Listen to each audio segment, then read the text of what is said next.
So welcome to everyone who is coming in right now.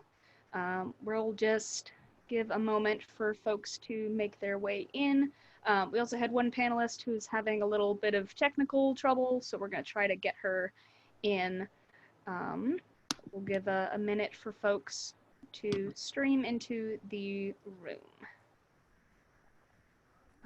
I hope everyone is doing okay, considering this moment in time, or as okay as you can be for right now. All right, so I was able to get one of our panelists, Keiko, set up as a panelist instead of an attendee. And so with that, I would like to welcome everyone in here to tonight's event. This is another in our series on fighting back lessons from HIV for COVID-19, and tonight we're going to be focusing on harm reduction strategies and the history of harm reduction. And my name is Leigh. I'm the programs manager, museum operations manager at the Society, and I use they, them pronouns. And I was just going to give a little bit of Zoom housekeeping before we start the evening, and then we'll launch into Terry Beswick, who's our executive director, who will introduce the panelists and moderate the conversation for tonight. So if you have not done one of these Zoom webinars before, there are a couple of different ways that you can participate. We'll mostly be doing a larger conversation for an hour, hour and 15 amongst the panelists, but we will, near the end of the evening, open it up to question and answer section. That being said, feel free throughout the evening to utilize the chat function. You should have 3 buttons on the bottom of your screen: chat, Q&A, and raise hand. If you select the chat button, you should be able to see a screen where you can follow along with what people are saying in the chat, and you can either send messages to all of the panelists, or you can send messages to all panelists and attendees. So please just be mindful that if you're going to send a message and you want it to be seen by everyone, make sure that you select all panelists and attendees, or it'll only go to us. Please feel free to respond to what panelists are saying, talk amongst yourselves, share resources, which is an especially important thing to do in this time. And if you have a question that you would like the panel to respond to, you can use the Q&A function. What you can do there is you can pull that button up, and you can text, you can write in a question via text. And that way the whole panel will be able to see it, and we'll select it. And the ones that get selected, you will then be able to see as in the queue and answered. I request that you, if you can, send your questions via this form instead of in the chat, because if we do have a lively chat, it can get easily lost, and we want to make sure that your question gets addressed. If you instead would prefer to ask a question verbally or are unable to use the chat function, you can utilize the raise hand button, and that will tell me as the tech moderator that you would like to speak, and then we'll have the ability to unmute you and allow you to enter the conversation. And with that, if you have any questions too, any Zoom questions, or if you're having any issues, please feel free to send me a message. I'm basically going to just kind of fade into the background and let the panelists take over from here, but I'm here for anyone's questions, and I thank everyone for attending tonight. With that, I'd like to pass it off to Terry Beswick, our executive director and moderator. Thank you so much, Leigh, for putting these panels together every week. Leigh really puts up with me on a daily basis, and it has been a struggle sometimes. You know, we're really trying to meet this moment with some content that connects our history to our contemporary issues that are most pressing. And we started a series at the Physical Museum on 18th Street in the Castro District a few years ago after the inauguration of Donald Trump, to really try to participate in the resistance movement, as it was often called then, at least, and we're really trying to continue that We started when we went into shelter in place with this Fighting Back series online on a weekly basis. And we're going to be doing it at least through this month, looking at COVID through the lens of HIV and AIDS. So each week we're coming up with a different panel of experts, community historians. We kind of use the term loosely. A lot of the time the historians are people who lived the history and have a good memory. And also younger people who are working in the field today. So I'm really delighted to have our panel here tonight. I'm going to read everybody's biography or an abbreviated version of your biographies. They're fully posted online if people want more information about the panelists that we have here tonight. And then we're going to just kind of like open it up for questions. And I'm really hoping that people do post in the Q&A questions throughout the hour and a half that we have to talk. And we'll get back to those directly if we don't answer them in the course of our conversation here during the panel. And so this is a complex area and it's a moving field.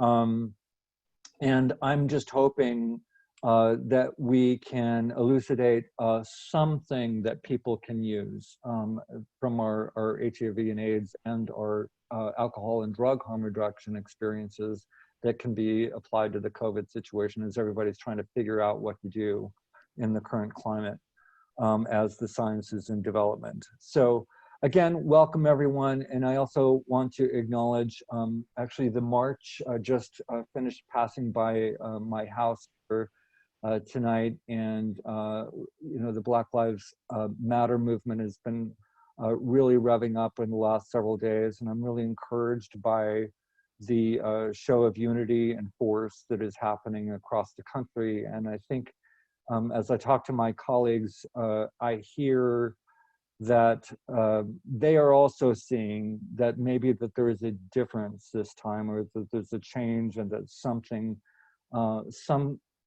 that is good can come out of this series of tragedies that we've had with police brutality that emerges from this culture of racism that we are living in the United States, which of course goes back hundreds of years and is so hard to unpack.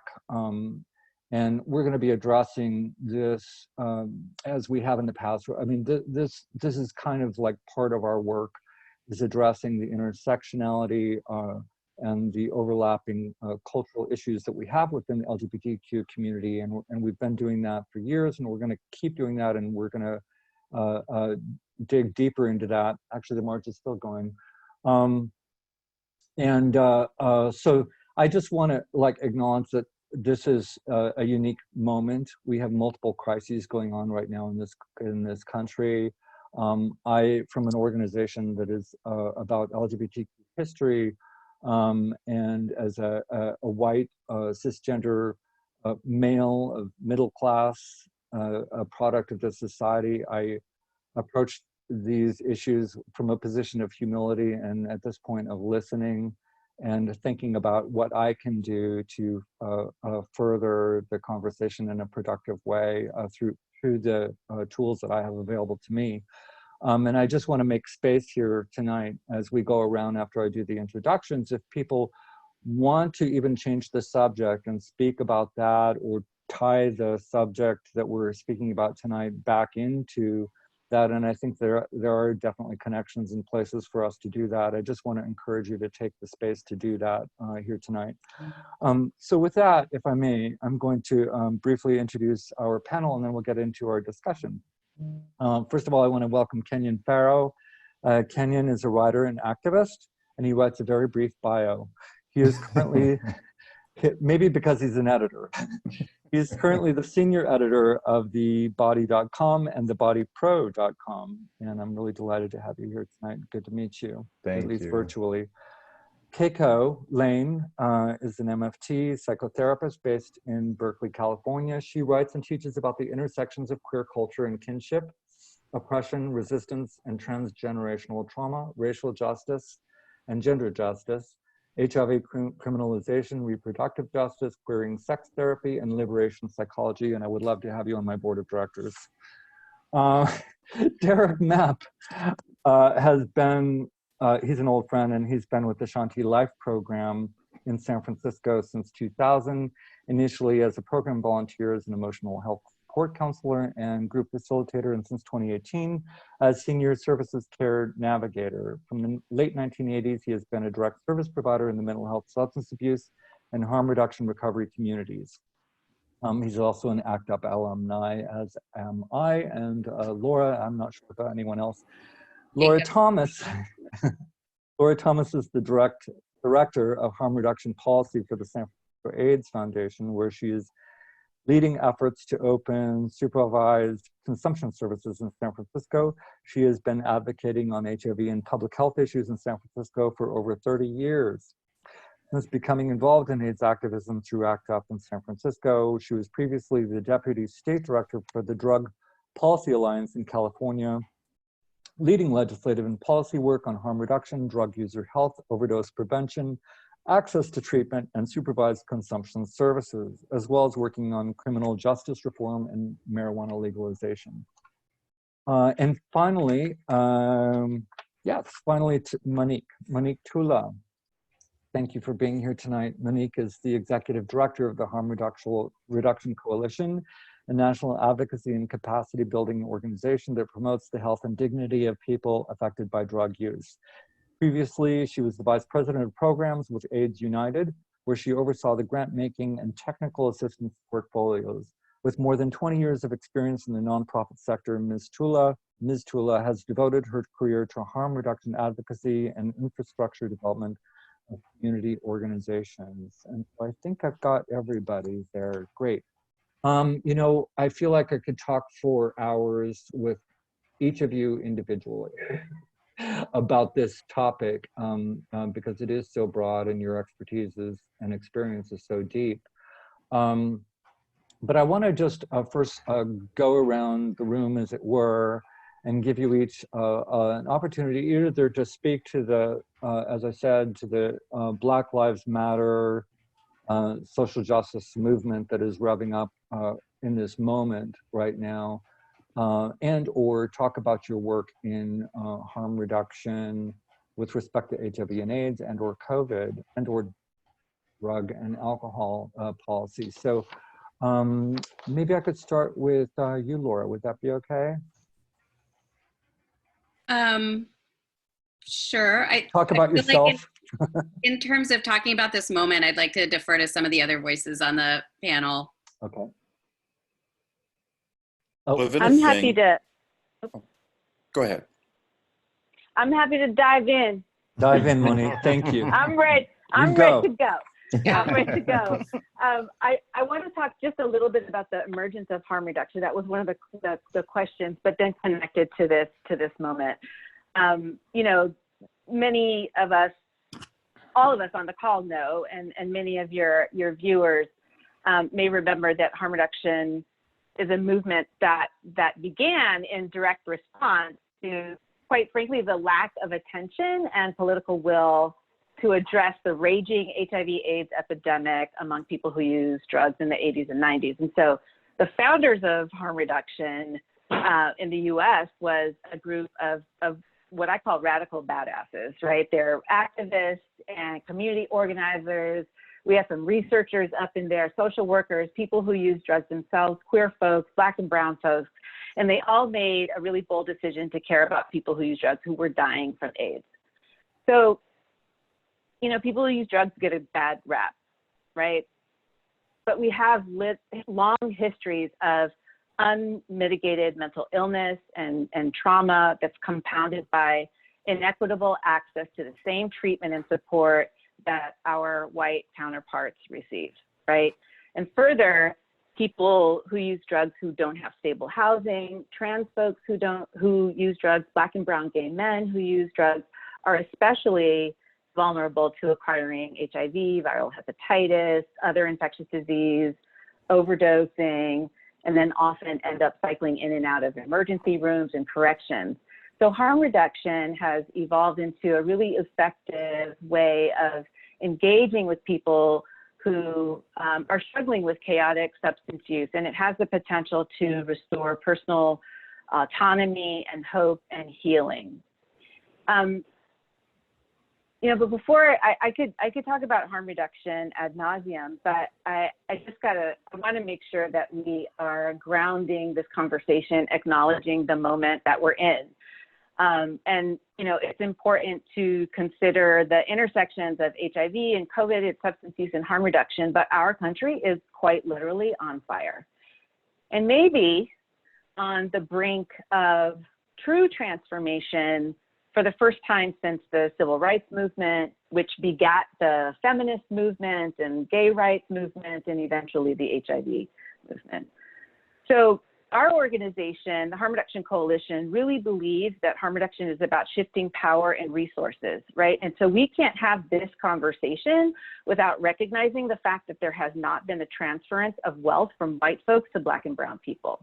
We can't have this conversation without naming white people's stranglehold on the criminal justice systems, which quite visually played out in the way George Floyd was murdered by a white cop. White people create the laws, they train armies, mostly comprised of working class and poverty class, Black and brown and white people, to enforce laws that by design target our Black and brown brothers and sisters, right? White people build modern day plantations to imprison Black, brown, and poor people and treat them like chattel and commodify their bodies. White people hold positions of power and create the conditions that allow vulnerable people to be pushed to society's bulging margins and stay there, you know, maybe until they die. And, you know, they do this to maintain their privilege and wealth as if it were a birthright, their birthright, and theirs alone. So I'm going to pause there because I'm quite sure that other people have a lot to contribute to this conversation, but this is really the first time that I am emerging publicly after, well, since last week. It's a hard moment, and I feel like I have a lot that I want to get off of my chest, but also want to share this time with y'all. We'll come back. We'll come back. Yeah, there's more. Sure. Thank you so much for those that opening for us. I think it was really good context. I'm just going to say, who wants to go next? Well, I just wanted to add, thank you, Monique, for that. Like that was a lovely opening. I agree. I actually come from harm reduction as it was being taught in New York City and by some of those great, wonderful people that brought it to the U.S. And one of the big lessons first lesson I learned was this was a lifestyle. This wasn't a counseling technique or just a counseling technique. It was a lifestyle, and it was coming about because of all of these sort of disparities, including structural racism, but also structural sort of economic inequalities that was and mental health issues that were really seriously affecting people. And it was within that context, I keep on thinking, you know, I really just want to be able to uplift Tony McDade, the Black trans person who was murdered just a couple of days ago by police. And it's not, I want to acknowledge the names that often don't get heard in these sort of protests. It's never, I sometimes think that people think that this protest, while it is headed in the latest outrage, that these protests are long in its history and long in its tolerances. This is just the end of the tolerances, and that people have to say.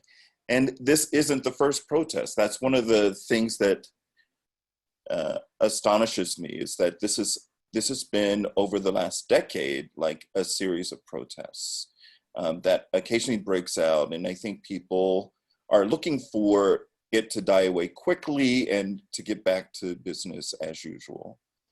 That's my biggest concern. I will say I do feel things are a little bit different it has taken us decades to develop a language and an approach that it seems much more easier to talk about and to address these concerns without the counter sort of arguments sort of shutting down the discussion. I seem to remember that from day one, from the Civil Rights Acts and to some of the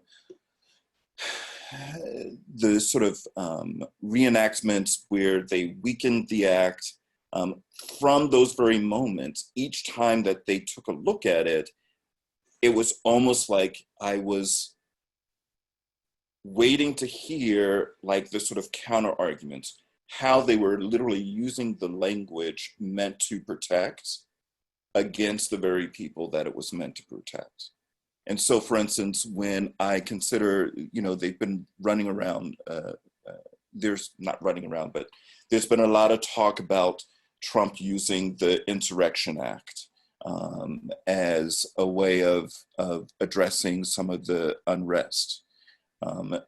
And when you look at the Insurrection Act, one of the last times that it was opened, they added a clause, they added an amendment to the act that was meant to protect African Americans against the Ku Klux Klan. It happened around the time of the Reconstruction period.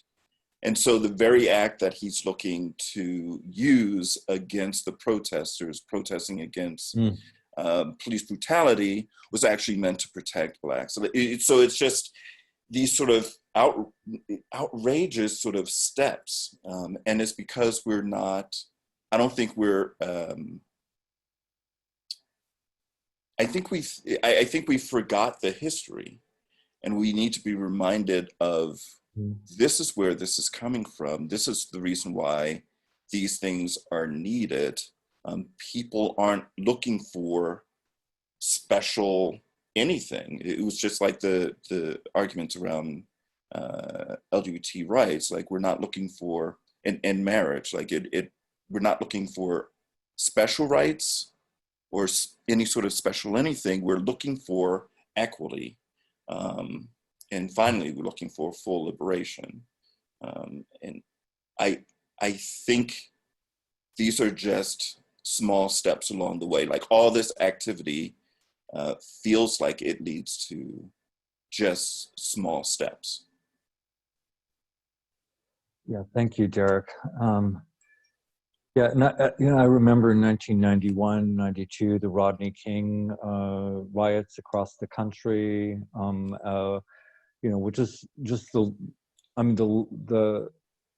latest, major, I think, nationwide civil unrest in a related kind of way. And of course there was, the Watts riots before that. And maybe it always felt like this was going to be a different time. Each of those, it felt like, well, something's got to change now. But things have gotten, so bad, and the unity seems really profound. But also, we've got Trump, Trump there, and I feel like, maybe that is going to galvanize action more than anything else. Kenyon, I want to hear from you. Sure. Thank you. So just to say, in New York City, where it's raining pretty heavily, so if you can hear the rain in the background, my apologies. But I think starting this conversation, I'm thinking about harm reduction, from the point of view of sex and, and the kind of AIDS crisis. And so I'm assuming, people listening may know that, in the, mid 80s, that it was, gay men in New York who came up with the kind of framing of safe sex, specifically through developing a kind of pamphlet called How to Have Sex in an Epidemic, which was a harm reduction tool, right? And I think helped and gave us just even the language of safe sex, right? As a framework that didn't exist before the mid 1980s and really revolutionized. I mean, if you think about kind of everything that came after and every campaign and Salt and Pepper talking about, let's talk about sex, and TLC with condoms on their clothes in the early 90s. I mean, all these things like happened, as a result of like that basic kind of framework, right? So, so that's, kind of, I think, as we think about harm reduction and, in sex and sexuality, the kind of place through which HIV also helped create the kind of language and the template for that, which then of course goes further at the point where we, in the late 90s, get access to antiretroviral therapy. And this is, I mean, folks, who are, who are around as, I guess as long as I'm beginning to be, folks who are older, who remember in the early 2000s, so just 20 years ago, there were beginning to be discussions now that antiretrovirals were, being used, and before we understood, U equals U or undetectable equals untransmittable, that there were discussions about, gay men having, giving kind of antiretrovirals to their negative partners or at sex parties, right? To try to prevent, even if people didn't necessarily, we didn't have any research or any data to prove that. But if you think about that, as part of a sort of a harm reduction sort of framework, gave us, I think, the kind of notion that created PrEP, right? A decade later.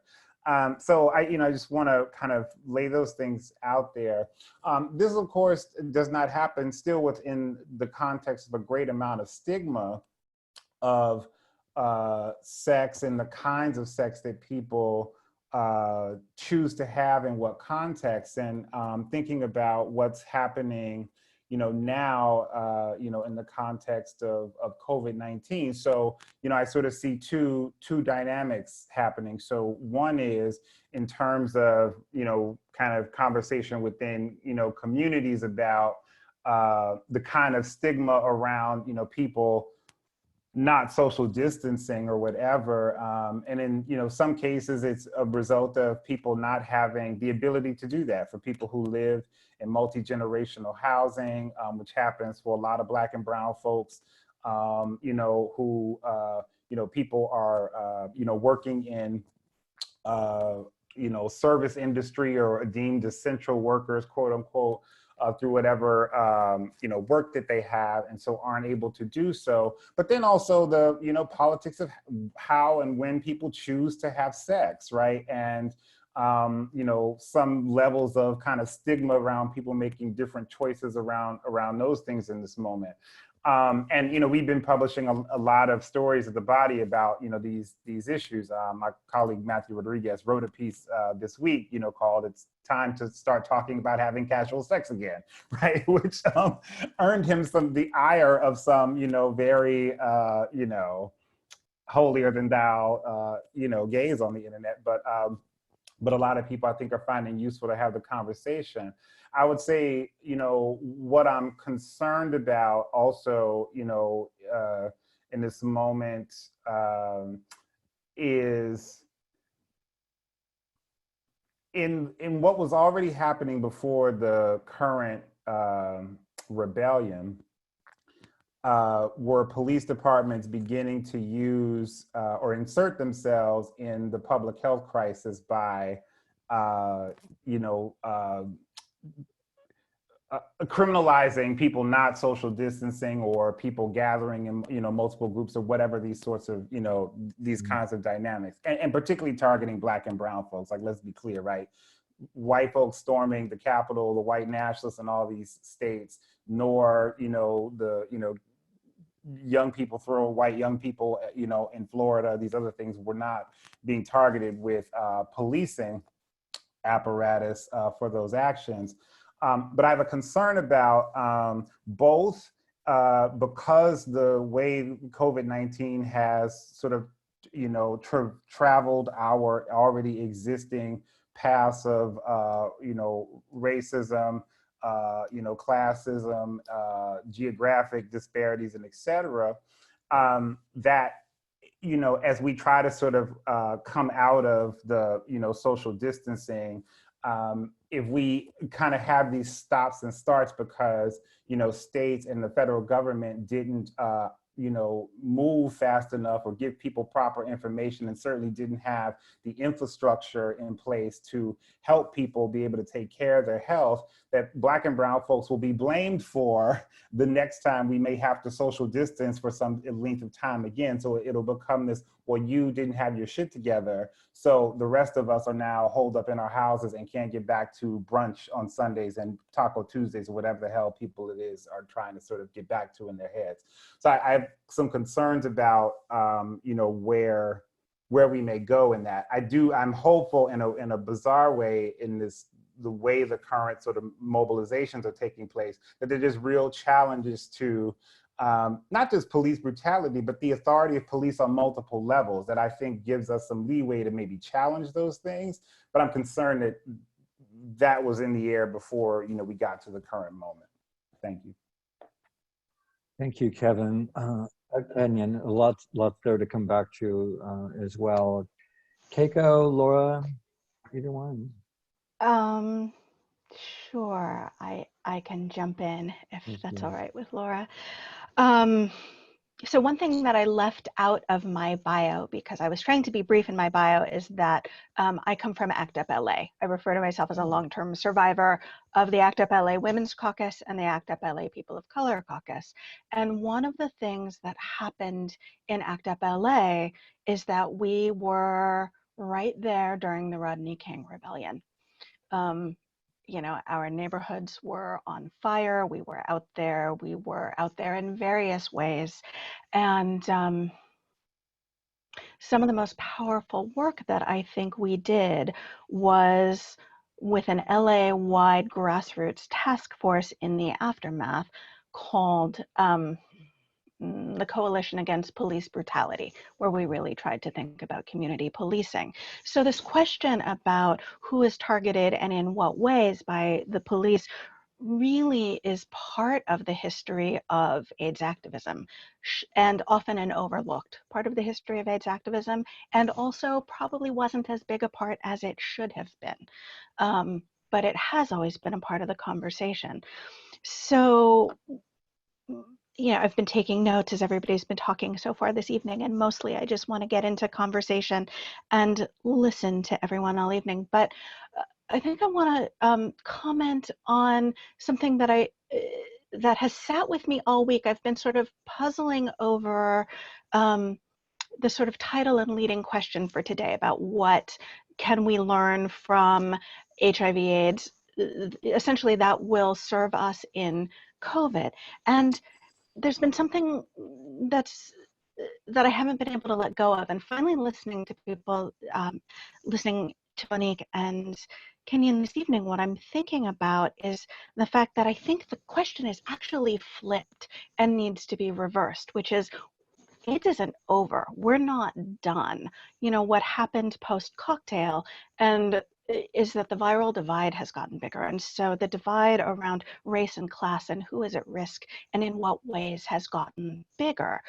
And something that we always had as a sort of rallying cry in committee meetings and strategy sessions back in ACT UP was, what would it take for people to care?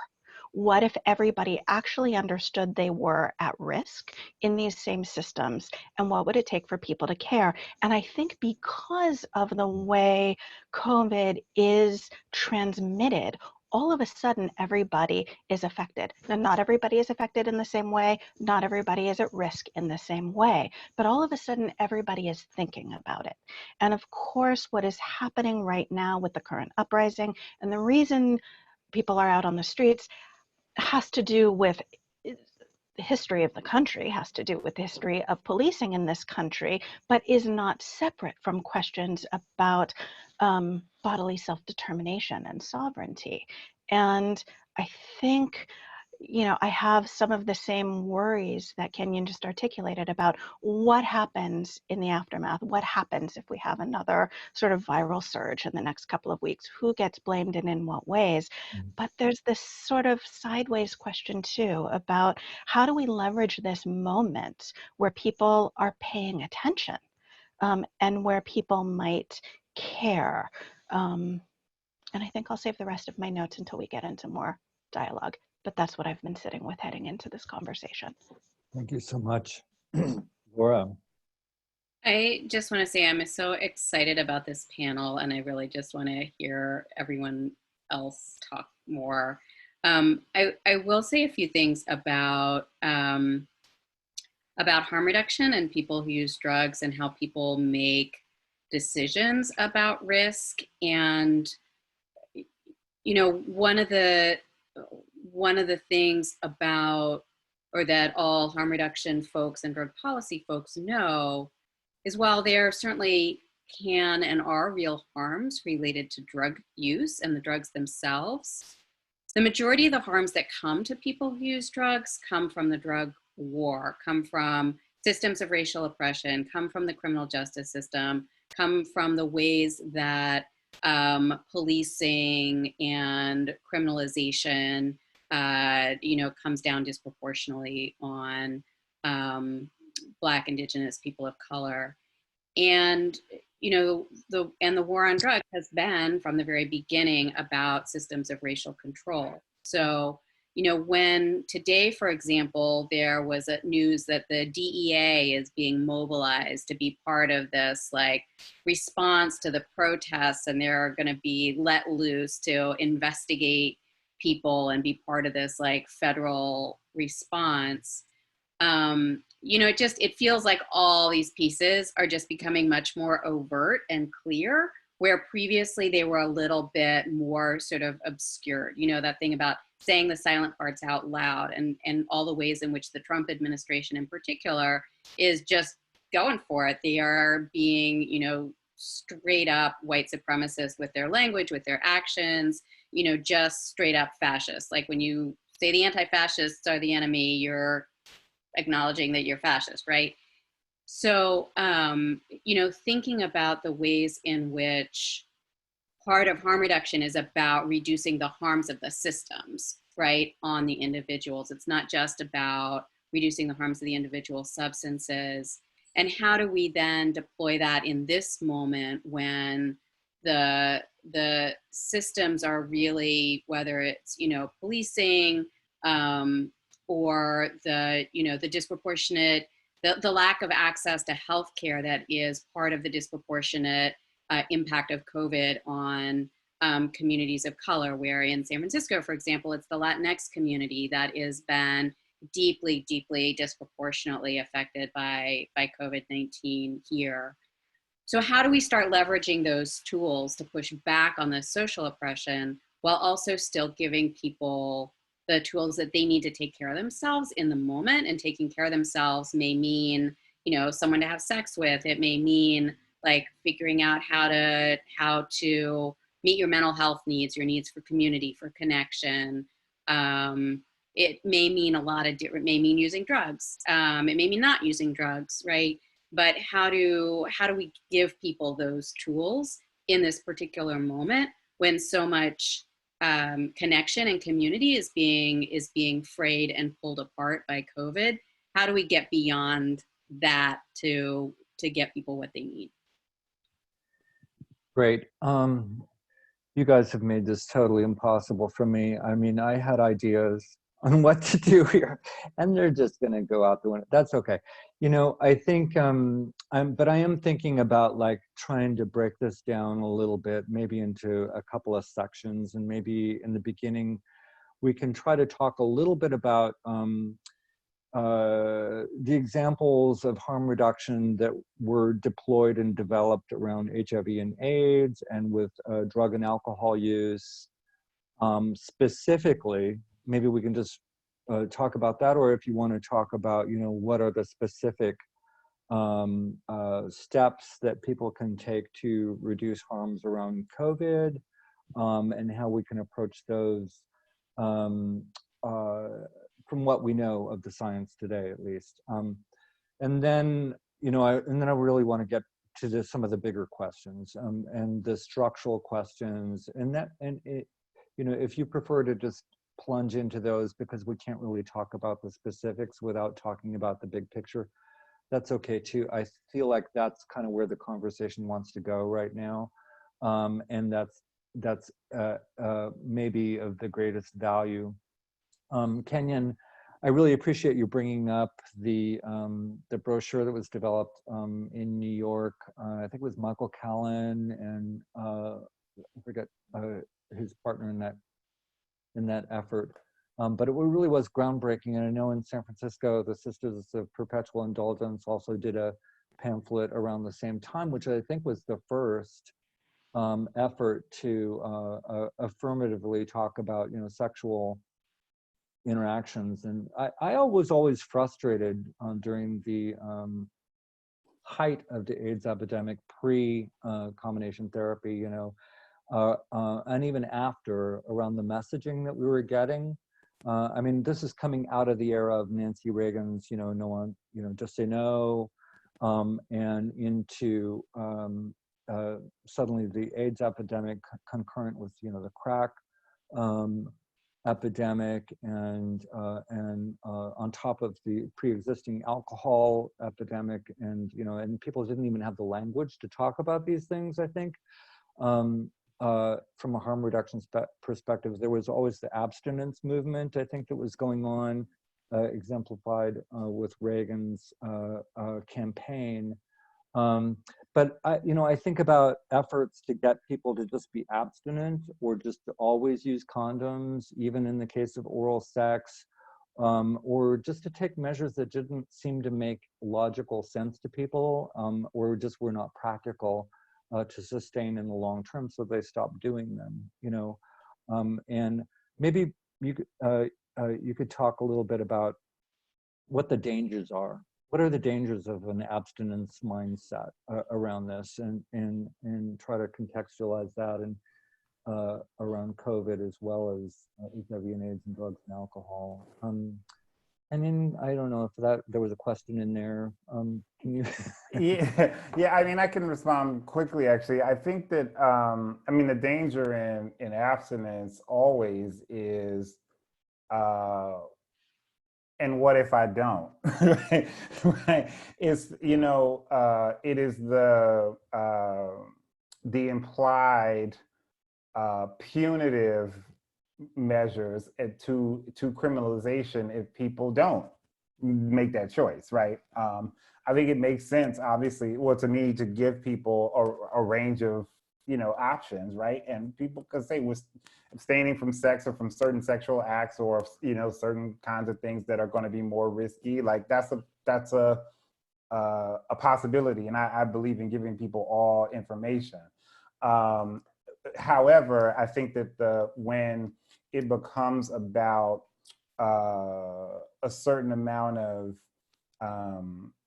policing of whatever nature, either official through the state, through police and prisons or whatever, to kind of more informal ways, what it becomes like, what is the sort of cost that you're going to wave over people's heads for not quote unquote abstaining. And so I think that those are to me, I think, some of the challenges, and that is true also in the context of COVID. So in a lot of these cases where cops have even currently sort of rolled on people or whatever, who are walking down the street or sitting in a park or whatever, instead of like handing people masks, right? Like,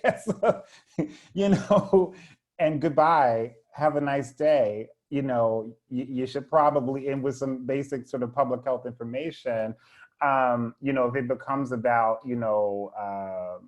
at best, ticketing to, full-on arrest and abuse that we've actually seen, that's a problem. So to me, it's not necessarily the question of like whether or not we should give people various forms of abstinence as an option in terms of just information, but it's always sort of tied to some punitive measure if you don't, right? Becomes the implied dynamic that we have to face. And so, so I think that that becomes a challenge. And I also think that even in terms of COVID-19, you know, sex isn't outside of the span of that. I said it in one of the sort of Zoom I had with a group of Black gay men around the country in March, I believe, March or April, that, you know, we don't know to the extent to which, you know, police will be looking at, you know, people's, you know, Grindr profiles, or, you know, people use, you know, Twitter, you know, and have like a separate profile for, you know, sex, or to look at porn or whatever. And for police to go after people based on those things. Like, we don't know any of that, right? And I think we also, I've said recently to some younger gay men that, like, we haven't gotten out of like police still raiding and closing queer bars. Like, that still happens, right? And closing back rooms or these sorts of things. And there's Bathhouses. yeah, like that's still very, very present. And so I think that, you know, we have to kind of consider that even while COVID may not be sexually transmitted per se, that the still sort of frames of morality around various kinds of like behavior, in this case, sex, can still play out, you know, in terms of how that gets used by the state. Yeah, I hear a lot of conversations, especially online right now, around the need for us to really have some open conversations about sex, particularly in the gay male community. I'm not as attuned into other communities, but around sexual issues at least. And there's a frustration, you know, there's just a frustration around the lack of knowledge, but also the seeming lack of forums for people to even have conversations about it, and say, and there is a morality around it. It reminds me of the bathhouse issue controversy in San Francisco. You know, there was, you know, a lot of finger wagging around, and there were people advocating for keeping them open. And Laura, I'm kind of thinking about your work in terms of you know, certainly around syringe exchange, and more recently, safe injection sites. So what are you thinking about all this? I mean, I think, you know, like one of the things that's happening around people who use drugs in San Francisco are that they are still using drugs, right? So, you know, for a lot of people, the isolation around COVID is really challenging, and people are reaching for supports, and sometimes that's substances, sometimes it's sex, sometimes it's, you know, connection, which can come in the form of drug use and or sex.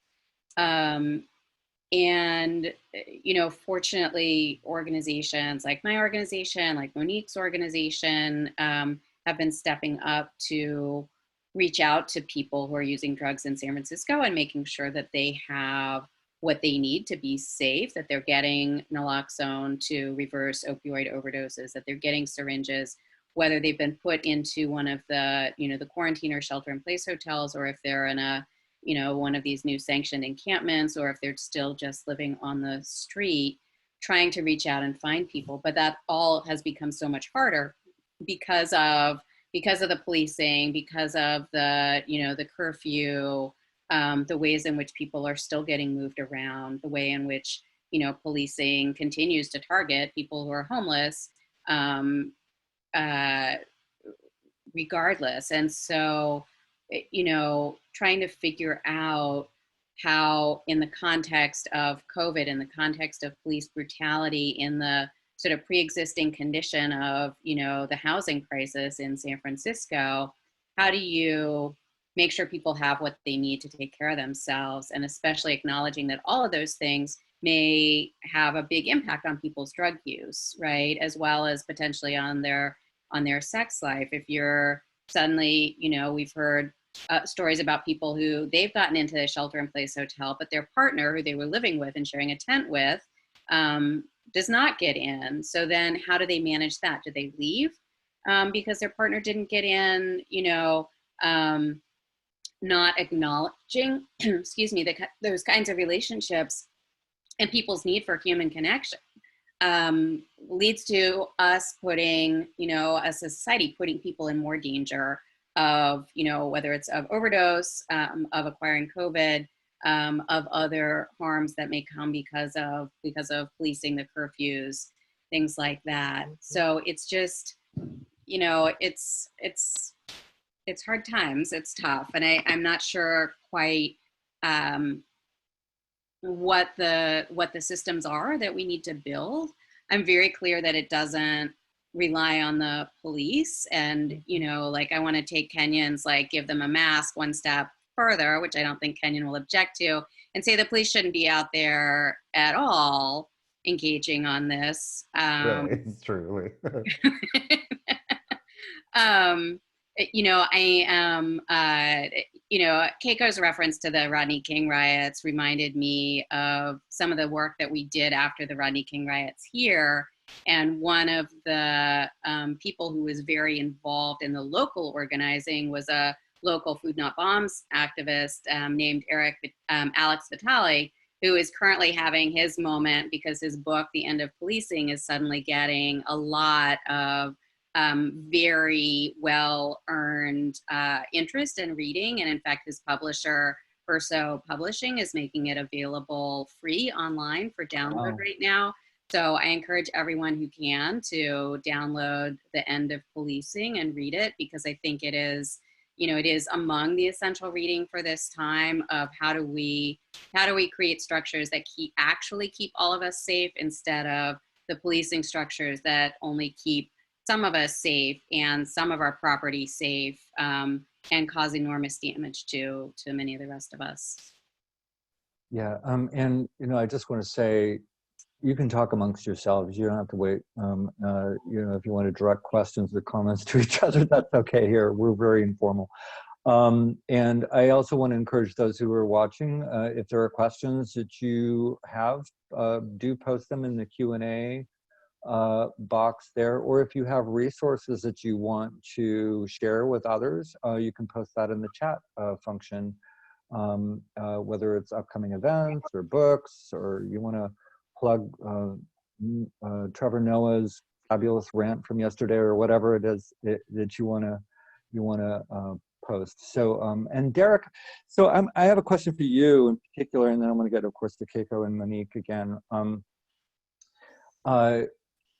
So from the perspective of an emotional support counselor, I'm kind of thinking about this whole weighing the balance of safety from COVID or HIV or drugs and alcohol, and the point of diminishing returns that you get in terms of abstaining from those risks, and especially with respect to emotional health and mental health and connection with other people. At what point, recently I went up and I visited my mother a couple of times, and I haven't seen her in a few months. Her birthday's gone by. She's 84, and there were several steps that I took to make sure that, she was safe and I was safe.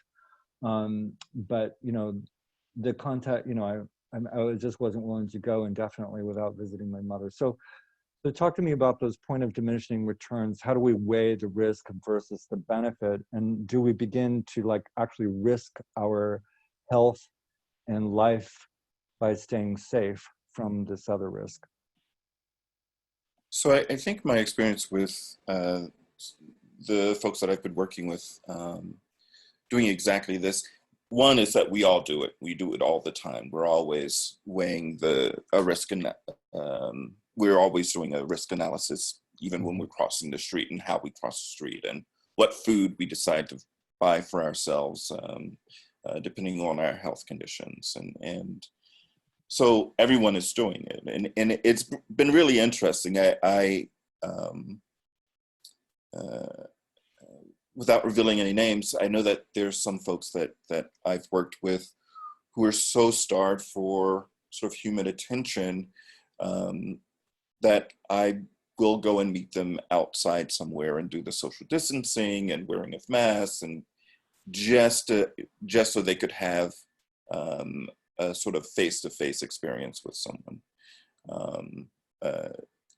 I'm hearing that a lot of people, for instance, are doing things like nesting, essentially like figuring out who amongst the folks that they're interacting with, like, this is the person that I'm going to have my sexual encounters with, and he knows what I'm doing. I know what they're doing. Like there's an agreement that's happening. I'm hearing about it, and I am seeing some of it. I can't say that it's widespread or anything among the folks that I'm working with, but this sort of risk analysis is what we're always doing. And it always starts with this idea of, like, who am I willing to trust? It's around like these sort of trust agreements that we're making with ourselves and with the other people around us.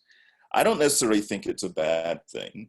I don't think it's a bad thing at all. Like it's how we create and maintain the sort of community of people that we have around us.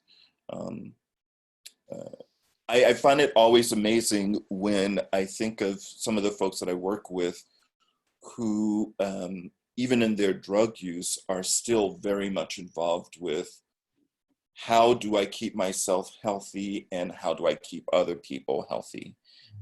It's always this weird thing of, and quite challenging to the greater community in thinking that folks that are involved with drug use and other activities that otherwise would be considered harmful actually do care about their health, and not more, but and just as much, they care about the health of the people around them, and well-being of the people around them, and how we.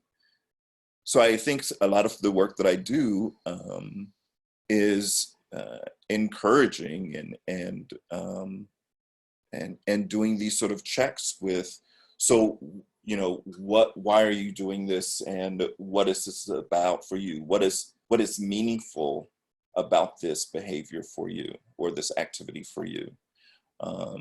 And why, you know, do you think it's dangerous? Why, you know, how could it not be more dangerous? Like these sort of questions continue to be important to ask, but it's also just important to normalize the experience for folks as much as you can. And I will say that I've been a part of having some of those negotiations about kind of expanding my quarantine pod. And, you know, it's very similar to a lot of the like STD conversations around disclosure and boundaries. And, you know, it relies on everybody being like completely upfront about what's going on with them. You know, I have a cough, I have a fever, or whatever. And, you know, and acknowledging that it's okay for people to draw boundaries in different places. And that then, you know, you go from there, from people's boundaries, and build off of that what you can. So I think that, you know, anyone who's, you know, developed those skills of negotiating around HIV disclosure, around STD disclosure, those are skills that are very applicable to, you know, can I expand my quarantine pod, my shelter in place pod? Can I, you know, build out my network? Who else am I putting at risk if I, you know, see this person in person, you know, that kind of thing. Yeah, So, I'm Keiko, finding, yeah, go I was going to ahead. say, I am finding that I'm having variations on this conversation quite a bit in my clinical practice. And it's really an incredibly nuanced and expansive way to think about consent and teaching consent to folks. And so I'm also finding that, you know, like the queer, radical, and poly folks have a much better handle on this than people who haven't necessarily been in sex radical and sex positive culture. And so to use this moment with COVID as a way to start expanding people's skills and capacities around that conversation is really working, because in a sense there is a lesser stigma around COVID than there is in talking about sex in general. So I'm hoping that we can just kind of build on it and keep building those skills. And then there is also the flip side problem, and I'm curious about questions of criminalization will come back in terms of people's anxieties about keeping safe and what it means when consent is not fully explored, or people slip because people slip. We know this, it happens. And, you know, as we head toward all of a sudden this idea of like contact tracing is how we're going to solve everything epidemiologically, you know, every HIV criminalization warning light goes off in my head. And I wonder about where other people are with that. Yeah, actually, we're next week's forum is going to be on contact tracing, testing, and quarantine. More broadly, looking at it, you know, because there were calls for quarantine that we were dealing with in the early days of AIDS in particular. But in reality, people were quarantined through criminalization and stigmatized as well. But absolutely, and also, you know, there's criminalization, and then there's also sort of internal policing that starts, and fear that starts around criminalization, and the ways in which people do and don't take up spaces, what kinds of bodies are allowed space. And I'm definitely wanting to circle back to where Monique started and hear a little bit more about where she is sort of joining in on this.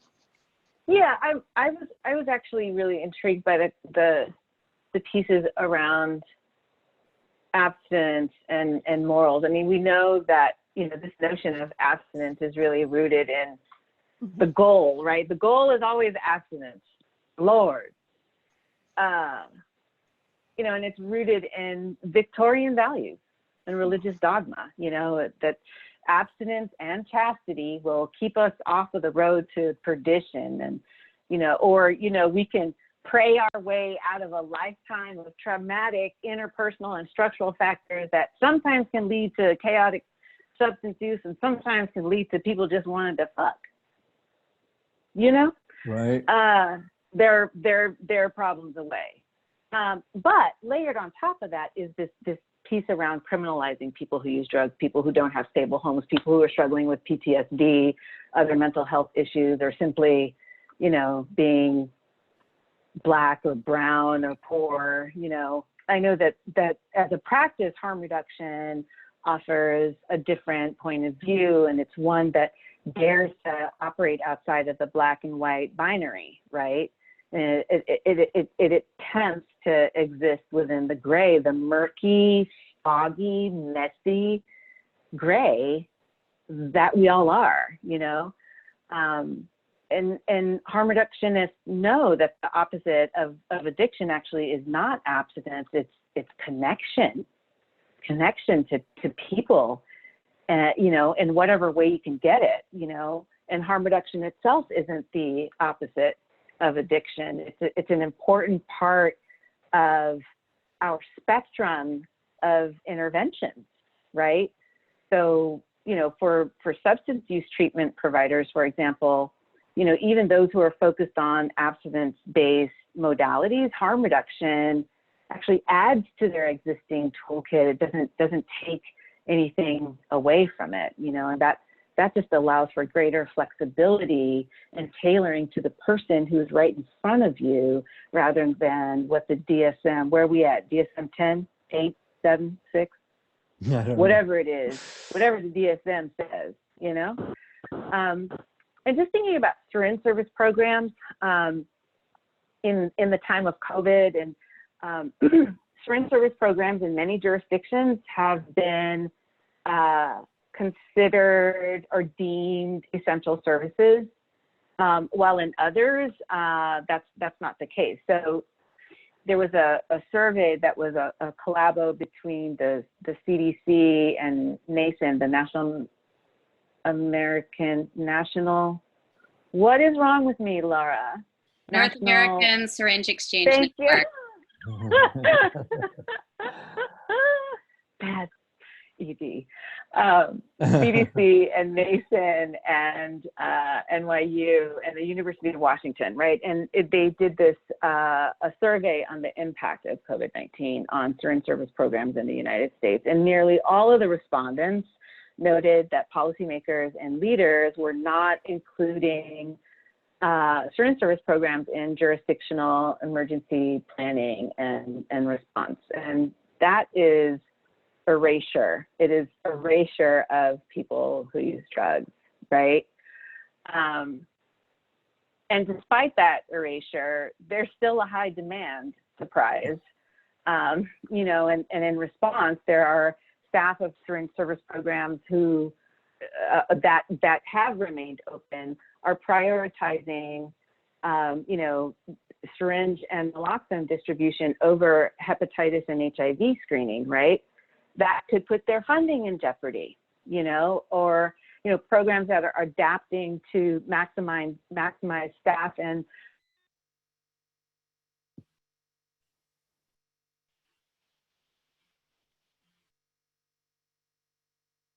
We lost your audio. Did I do something? No, I think it's Monique's. No. Okay. How about now? Yeah, you're good. Yes. Okay. Somebody got mad at me out there. You know, programs that are maximizing or adapting to maximize staff and program participant safety by reinforcing social distancing, minimizing the number of visits. So, you know, increasing the quantity of supplies that people get in a single instance. But in some conservative regions of the country, that could also put their programs at risk. And then in terms of people who are either in treatment or seeking treatment, there's resources that we've put together in collaboration with some other folks for people who use drugs and providers on how to access medication-assisted treatment. So for example, methadone guidelines that you know, have changed at least twice since shelter in place, right? But clinics in states that have declared a state of emergency, or even ones that haven't, can now authorize take-homes for 28 days, you know, for patients who have been on a consistent dose, and they don't have to show signs of having COVID-19. And then similarly for buprenorphine, patients can see their doctors via telemedicine. And these are tactics that seem, you know, kind of no-brainers, right? And if it can happen this kind of change can happen in the time of crisis, why can't we do it when we're not in crisis? So, you know, my concern is, are we going to go back? You know, are we going to go backwards once shelter in place has lifted? You know, it's interesting to say that, because I always think that people, like, it's been really amazing to see how adaptive the system is under COVID-19. Like, things that were intractable issues suddenly become quite the thing to do and able to do. Yeah. I remain surprised by that. And it is really curious. Like, I think there is a concern out there that, oh my God, we cannot keep doing this after the outbreak is over. Like, we have to revert back. And I'm not certain why that thought is happening. Like, if we can do it under these conditions, we really should be able to do it under conditions that aren't so pressured. Right, Yeah. we're housing people, we're getting people out of jail. I mean, the number of people that have been released from jails and, you know, correctional facilities around the country, like, which, you know, many of us, I mean, I'm interested in Kenyon's thoughts on this in particular, but many of us have been told for years, like, oh, that's just not possible. We just can't let people out, you know, and suddenly it turns out we can. Right. Yeah, and I'm thinking of a question that Keiko raised earlier, which is about this moment that we're in. And when I say this moment that we're in, I'm thinking about not just COVID and not just Trump. I think there's like three things: there's COVID, Trump, and now the exposure of racism through these incidents of police brutality that's getting a lot of more focus. But it's also the political campaigns. There's been a lot of discussion just around income inequality, I think, and it all seems to be arriving at this moment. And Keiko was raising the question is, are we going to be able to take advantage of this moment or leverage this moment? If I paraphrase you incorrectly, I apologize, but to leverage this moment while everyone is paying attention to make structural change. And so we're seeing some of those that may be temporary. You know, I got a reprieve on my student loan payments for several months, you know, but are they going to forgive all the student loans? I'm not sure. But, you know, more seriously around incarceration, around criminalization of drugs, you know, these questions seem to be coming to the fore now. And are we going to be able to like transcend, you know, the we can't do it mentality to say we can? You know, both COVID-19, the overdose crisis, you know, expose the underlying issues that are in need of overlapping long-term solutions. So, for example, housing insecurity, right? It's a critical structural issue, and any solution has to incorporate housing models that prioritize sustained access to treatment and care. So we can look to policy for lessons learned from the HIV/AIDS movement. You know, Ryan White legislation that created, you know, community advisory boards, right, to hold public health agencies accountable for distribution of funds. But we should also be thinking about community mobilization, right? And how the HIV community, harm reduction community are well integrated, and that our issues are well represented in those in the platforms of the movement for Black Lives. We should be considering how wealth should be redistributed, knowledge transferred, comprehensive data tracking, so that local groups, grassroots organizations, and people have the tools that they need to effectively engage in local and national policy and advocacy. And, you know, I don't know how much, we don't have a ton of time, but I want to make sure that that I get to say this. You know, what we're experiencing right now cannot be written off as racism alone. What's happening right now, this is about anti-Blackness, you know? And, you know, this is about being okay with Blackness as long as it's in the form of entertainment or sports or consumerism, right? You know, or being Black is okay as long as, you know, we don't call white folks out for not leashing their dogs in a public park or jogging through their neighborhoods, or being Black is okay until, you know, white sidewalks are lined with our tents. I read this article this week in the nonprofit quarterly that said, white moderate, you know, in quotes, the white moderate disdain of funding advocacy and systems change work, right? That is what has allowed these fires to spread unchecked, very much like, you know, the way HIV spread among Black and brown people and people who use drugs in the early days. It went unchecked until harm reductionists rose up and demanded justice. And I guess just the other thing that I would say is, you know, we're all suffering from collective trauma, you know, and I know that the therapists among us recognize this. And collective trauma, you know, it happens over generations and across communities. Collective trauma that began with our ancestors and continues unabated to the present moment. Collective trauma includes things like war and genocide, natural disasters, slavery, and global pandemics, right? Or the opioid overdose epidemic.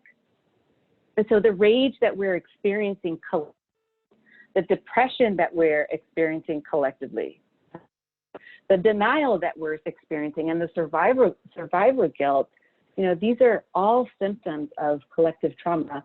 You know, so if I had like a big red arrow, right, big red "we are here" arrow, I would plant it right here. Like, this is the moment that we're in right now, where all of that collective trauma is rising up and expressing itself.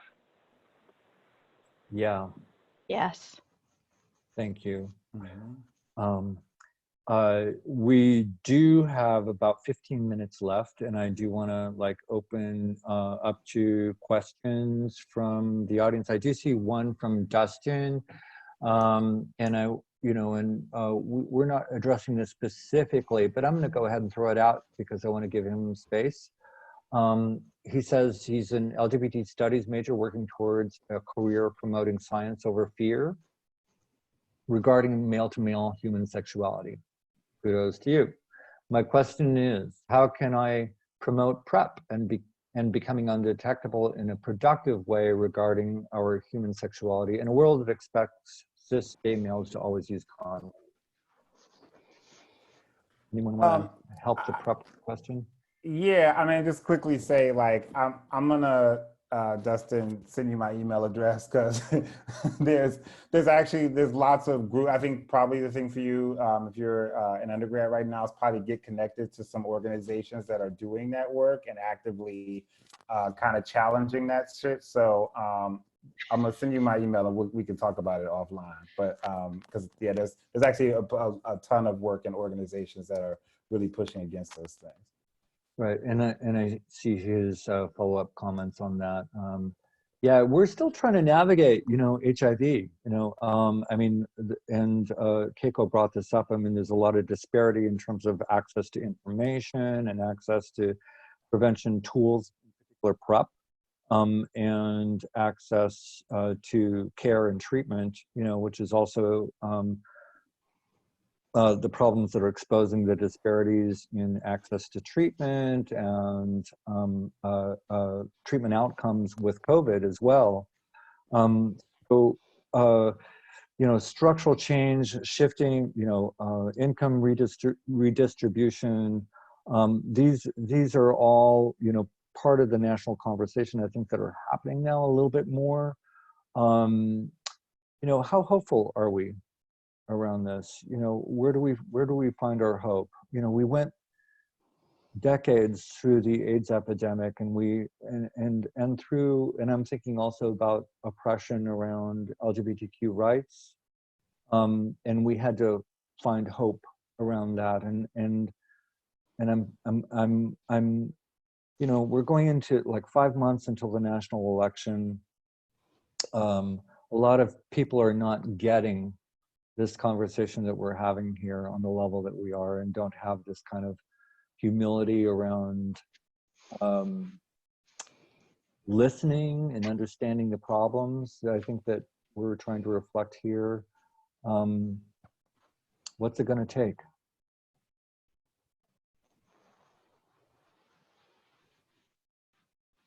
Well,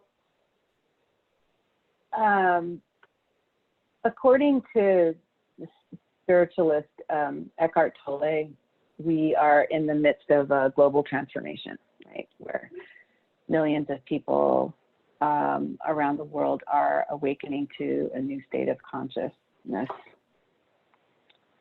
You know, I could go on, like, but essentially, you know, although we exist in separate forms and physical bodies, the energy that flows through us is the same energy that flows through the multiverse, right? But the point is that at our core, we're connected. But, you know, Tolle says that people are gaining a greater self-awareness, and we're beginning to understand our symbiotic relationship to the planet. And I would take it a step further, that we're beginning to understand our symbiotic relationship to each other. If we're all connected, then harm to one person is harm to us all. But where I see hope, right, is that, you know, human beings often don't change until we're in a state of crisis. And I know that we're here now, and it may get worse. But we need crisis to grow.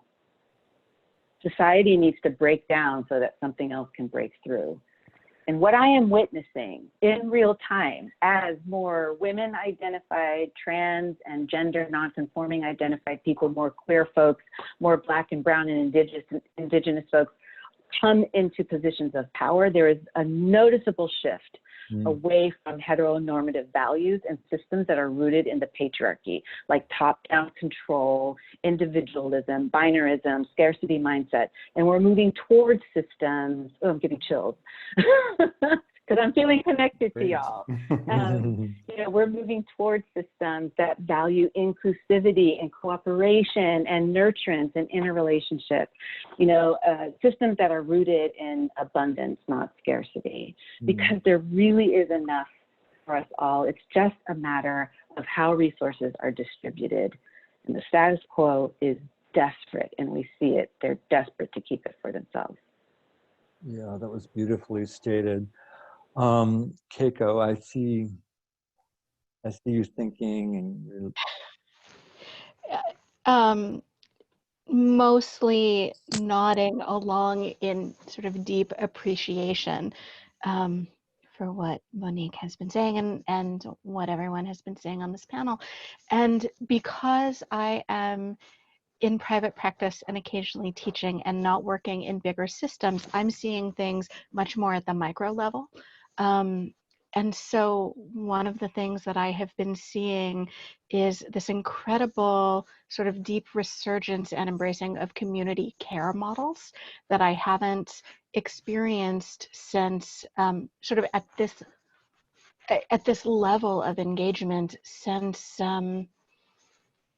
pre-cocktail, right? Since everybody was dying or thought that they could be. Like there was a way that we rallied and did community care then that I'm seeing again, the way people are checking on each other and being present with each other, in some ways more so in these ways that we are now separated by screens. People are sort of tracking each other differently than when there was more casual contact. That's at least in the small groups of people that I'm seeing.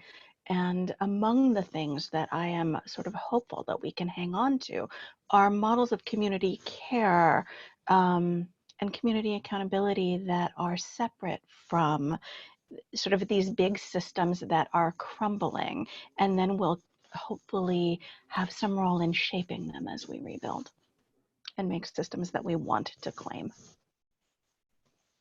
that sounds like a tenet of harm reduction to me. And you know, really looking at it from a holistic perspective. And I think, Monique, to your point, I think in terms of creating a more equitable world, and there is enough, and we are in a place of abundance, but I think also that technology, in this moment, that technology is making all of that more possible, you know, for us to make more equitable distribution of our wealth, and also to connect to each other. I mean, COVID is forcing us, obviously, to connect all around the country here, but we're feeling connected, and I got a chill too, so thank you. And and I want to say Kenyon and Derrick in particular. You know, we in this moment also, I mean, we're experiencing a lot of duress on our communities, and I'm wanting to like hear, like, what are you feeling in terms of, you know, a way forward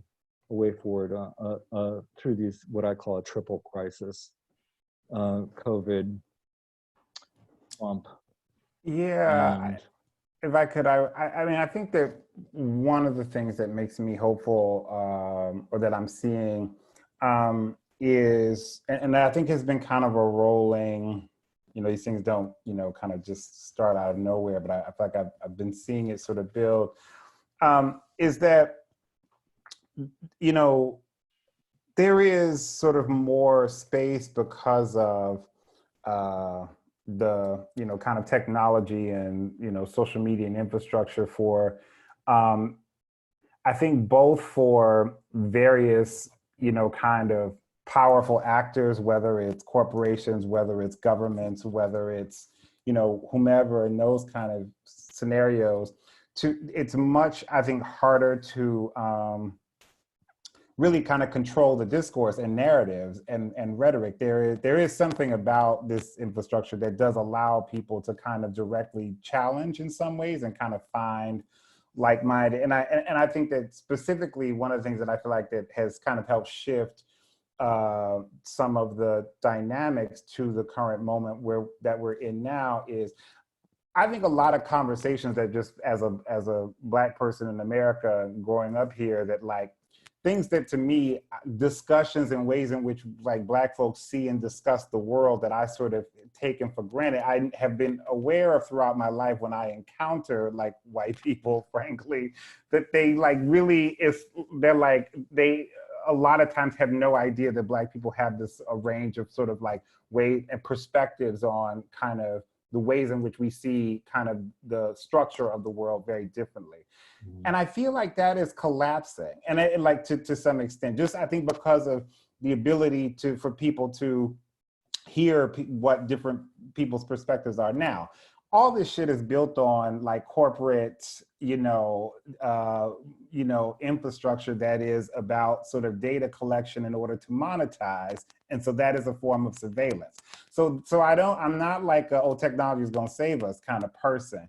I believe we have been creative in how we have kind of commandeered it to a certain extent. But it is not the thing that's going to save us, right? I think it has, that is to me, been one of the most powerful things. And I think the part of that is, in what we're seeing, I think in the mobilizing and even seeing the way the media is I think in some of the more kind of center left, center right media outlets are saying very clearly, this is not about Donald Trump. These are about bigger, kind of bigger systemic issues. And I think that it is allowing for just the sort of, I think about like, kind of James Baldwin always talked about the sort of the myths that Americans must tell themselves in order to function in such a big lie, right? So much of how Baldwin talked about the US. And I think that this does feel like a moment where for those of us, people who have been historically oppressed, certainly understand the lie, from very early on. And I think that the lie is now kind of exposing itself through these different mechanisms. So for, people, a lot of young white folks who were told, oh, if you go to college and, whatever, you will be promised these things. And they're finding that these things are not materializing, right? And being told that, it's the immigrants' fault, it's Black people's fault, it's all, like these are the reasons why. And we're certainly seeing a kind of a white nationalist response that is kind of adopting those things. But we're also seeing a response of people who are not believing, who are actually kind of countering those things. And so I think to me, like those sort of dynamics to me are powerful right now. And, we'll see where we're able to kind of continue to drive it, in the future. Thanks.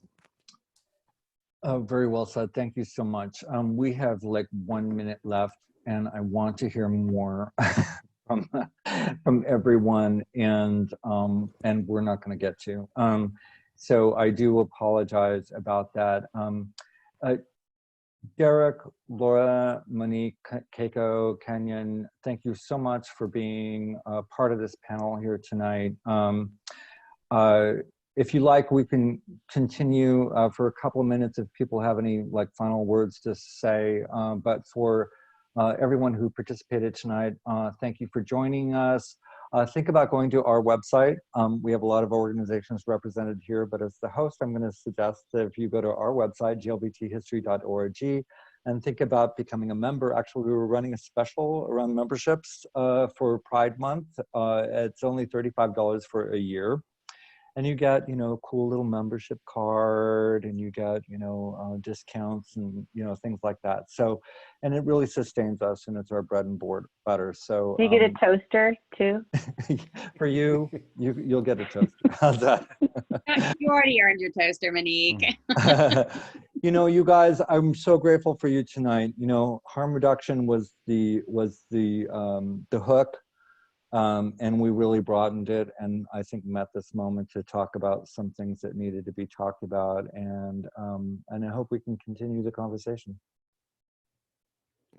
Cool. So thank you all so much. Thank you, and Derrick. thank you for your work. Thank you. I just wanted to pop back in to say thank you to everyone. This was, I think, one of the most amazing panels that we've had yet that I've witnessed. So thank you, everyone. Thanks. And, I need one of those microphones you got. What's that? Oh, this is my podcast setup. Okay, cool. Leigh has a cool podcast. All right, you guys. Everyone. Yeah, good night. Everyone stay safe as possible, and Wash your hands. wash your hands, and we'll see you next time. All right, thanks. Bye. Thank you.